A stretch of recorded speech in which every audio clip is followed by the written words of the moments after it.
ఇక్కడ ఉన్నటువంటి బీజేపీ ఎంపీలు రేవంత్ రెడ్డి సొంత మనుషులాగా పనిచేస్తూ ఉన్నారు. కేంద్రంలో హోంశాఖ సహాయ మంత్రి బండి సంజయ్, ఇక్కడ రేవంత్ రెడ్డి తెలంగాణ కాడికి వచ్చి కేంద్రంలోనేమో హోంశాఖ సహాయ మంత్రి బండి సంజయ్, తెలంగాణ కాడికి వచ్చేసరికి రేవంత్ రెడ్డి సహాయ మంత్రి. ఇక్కడ కొంతమంది ఎంపీలు ఉన్నారు, మెంబర్ ఆఫ్ పార్లమెంట్ ఎంపీ అంటే, కానీ మెంబర్ ఆఫ్ పార్లమెంట్ కన్నా కూడా మెంబర్ ఆఫ్ రేవంత్ రెడ్డి అయిపోయారు వాళ్ళు. కొంతమంది బీజేపీ 3-4 ఎంపీలు రేవంత్ రెడ్డి మీద ఈగ వాళ్ళనియరు, సీమ చిటుకుమననియరు. రేవంత్ రెడ్డిని ఎట్లా కాపాడతారంటే వాళ్ళ సొంత బ్రదర్స్ కొండలరెడ్డి, తిరుపతి రెడ్డి కన్నా ఎక్కువ ఈ బీజేపీ ఎంపీలు, ఈ బీజేపీ కేంద్ర హోంశాఖ సహాయ మంత్రి వీళ్ళే కాపాడతారు. ఈగ వాళ్ళనియరు, సీమ చిటుకుమననియరు.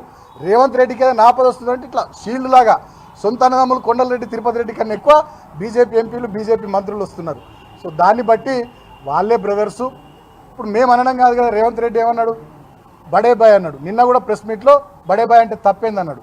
ఇప్పుడు బీజేపీది కాంగ్రెస్ది ఈ రాష్ట్రంలో ఫెవికాల్ బంధం, రామ్కో సిమెంట్ కన్నా చాలా దృఢమైన బంధం రేవంత్ రెడ్డి కిషన్ రెడ్డిది.